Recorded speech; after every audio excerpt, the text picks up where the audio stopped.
વાહ, એક ચેતરભાઈ જેલમાં છે અને મને અહીંયા હજારો ચેતરભાઈ દેખાઈ રહ્યા છે.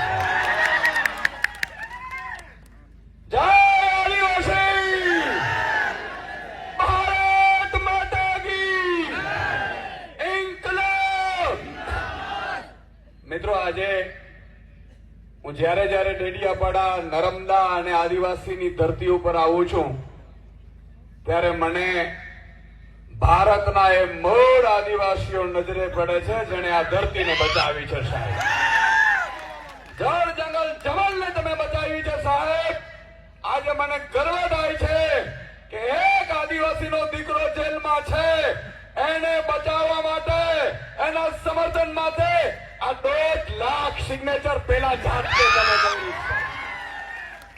આ નરેન્દ્ર મોદીની તાકાત નથી કે આ કરી શકે.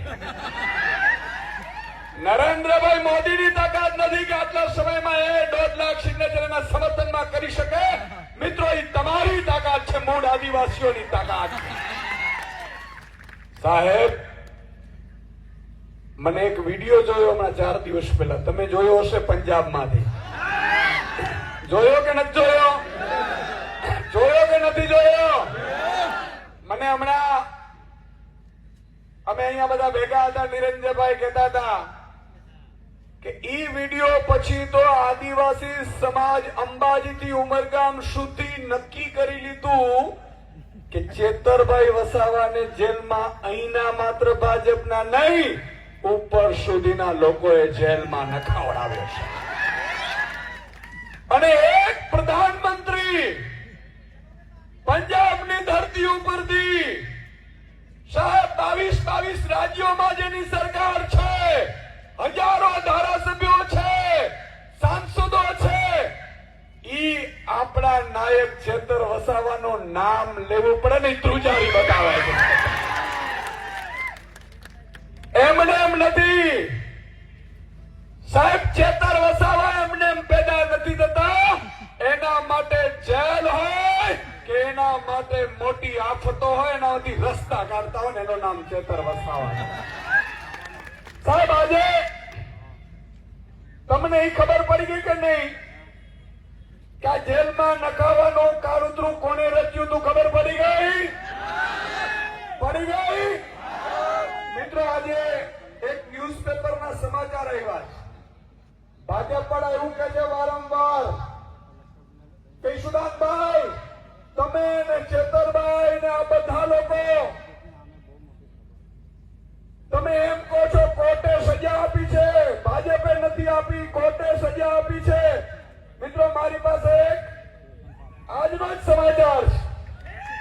આ ભાજપ વાળાની એક-એકની પોલ ખોલી નાખતા સમાચાર છે. એ તમારી સમક્ષ હું વાંચવા માંગીશ. આ બરોબર મીડિયા વાળાને પણ કહું છું કે લેજો.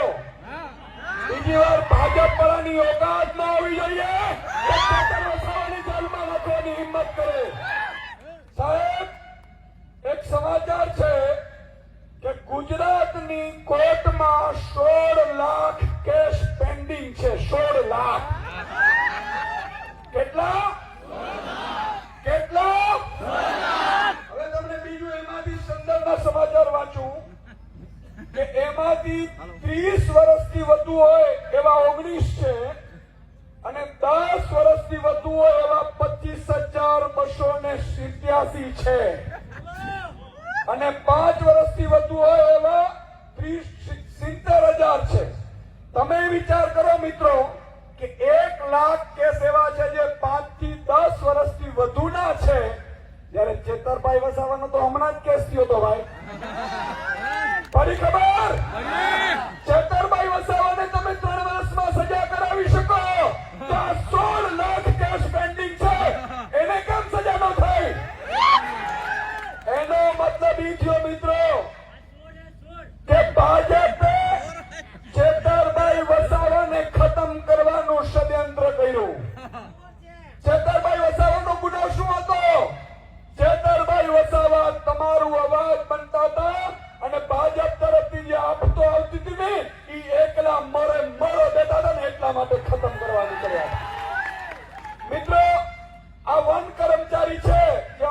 સંકોટલાબેન છૂટીને આવ્યા, એમના આંખમાં આંસુ આવી ગયા. આ આંસુનો બદલો લેવાનો છે કે નથી લેવાનો? મિત્રો, હમણાં સંકોટલાબેન રડતા હતા. વર્ષાબેન કહેતા હતા કે અમે એકલા છીએ. હમણાં મનોજભાઈએ પણ વાત કરી, રાધિકાબેને પણ કરી. પણ મિત્રો, હું કહેવા એ માંગુ છું કે આ લોકો ભાજપ વાળા વનકર્મીઓના માધ્યમથી ચેતરભાઈ ઉપર કેસ કરાવડાયો, બરોબર કે નહીં? હવે આદિવાસી ખેડૂત એના રાત્રે 2 વાગે એના ખેતરમાં વનકર્મીઓ ઉભો પાક લણી નાખે તો પેલી જવાબદારી તો મનસુખ દાદાની આવતી હતી સાંસદ તરીકે. સાચું કે નહીં? મનસુખ દાદાની જવાબદારી આવતી હતી કે એમણે વન કર્મચારીઓને કહેવું જોઈતું હતું કે આ તમે ખોટું કરો છો, આ મારા આદિવાસી સમાજ છે, મને 30 વર્ષથી સાંસદ બનાવે છે. પણ ઈ બોલ્યા મનસુખ દાદા, આદિવાસી સમાજ ભોળો છે, તમને એકવાર મત આપી દેશે, પણ બીજી વખત આદિવાસી સમાજ સાથે કોઈ પણ નેતા ઉભો નહીં રહે તો આદિવાસી સમાજ બિરસા મુંડાજીનો વંશજ છે. એમની જવાબદારી હતી સાંસદ તરીકે, પણ એમણે ન નિભાવી. તો મિત્રો, તમારા નેતા મર્દનો ફાડ્યો ચેતર વસાવાએ કીધું કે હું તમારી સાથે ઉભો છું, અને એમણે સમાધાન કરાવડાવ્યા. એમણે વન કર્મચારીઓને ધારાસભ્ય તરીકે કીધું કે આ તમે ખોટું કરો છો. મિત્રો, આજે મને ગર્વ થાય છે કે સાહેબ, ધારાસભ્ય, સાંસદ કે મંત્રી કે મુખ્યમંત્રીની જવાબદારીઓ શું હોય? એ જવાબદારીઓ એ હોય છે કે એમણે પ્રજાના હિત માટે કામ કરવાનું હોય છે, દલાલીઓ કરવા માટે નહીં. આજે ભાજપના કેટલા સાંસદો છે મિત્રો? હું અહીંથી કહેવા માંગુ છું કે વલસાડના સાંસદે ચેતરભાઈ વસાવાને લઈ નિવેદન કર્યું છે કે નથી કર્યું? મિત્રો, તમે એક ફોન કરજો વલસાડના આદિવાસી સમાજમાં, ઉમરગામ, પારડી, કપરાડા, ધરમપુર, વલસાડ, આ બધે તમે ફોન કરીને કહેજો કે આપણા ચેતરભાઈ વસાવાની સામે આ ધવલ પટેલે નિવેદન કર્યું છે. આવતી ચૂંટણીમાં ધવલ પટેલ જીતવાનો જોઈએ સાહેબ.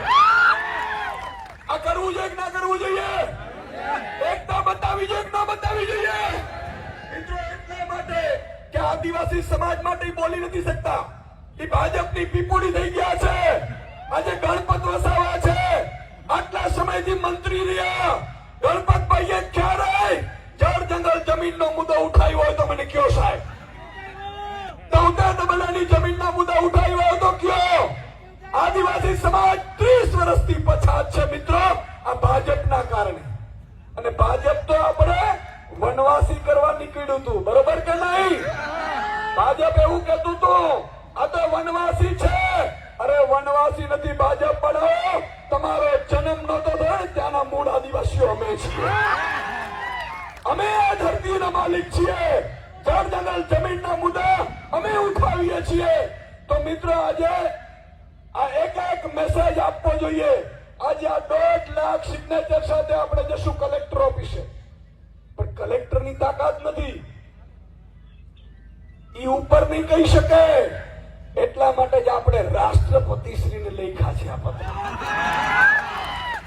અને આવેદનમાં બહુ ક્લિયર સાથે લખ્યું છે. આવેદન હું વાંચતો હતો મિત્રો.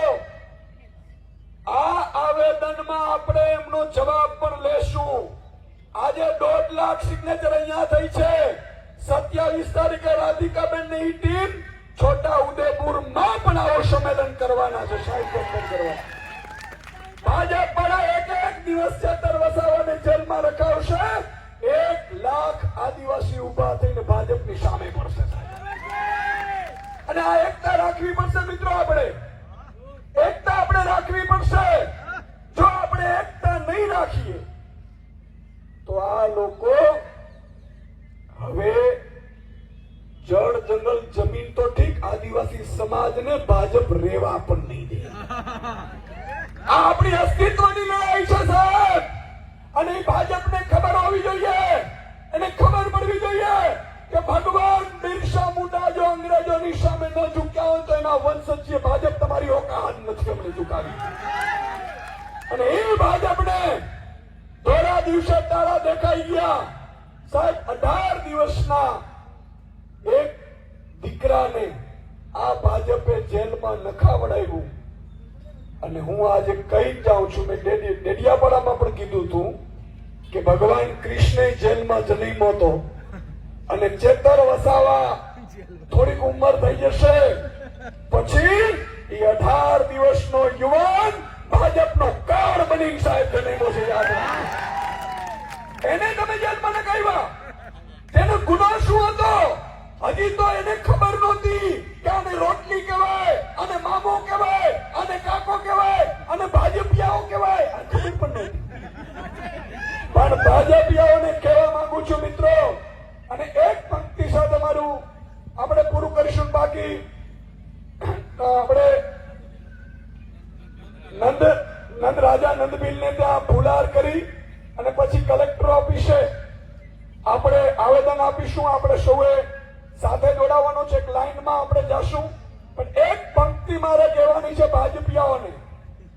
બરાબર તમારે પણ પછી એને કહેવાની છે રીલ બનાવીને, लश्कर भी तुम्हारा है, सरदार भी तुम्हारा है. लश्कर भी तुम्हारा है, सरदार भी तुम्हारा है.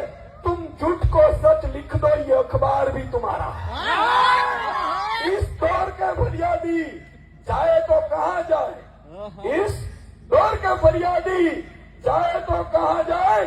कानून भी तुम्हारा है, दरबार भी तुम्हारा है. सूरज की तपन तुमसे बर्दाश्त नहीं होती, सूरज की तपन तुमसे बर्दाश्त नहीं होती. एक मीम के पुतले का किरदार तुम्हारा है, किरदार भी तुम्हारा है.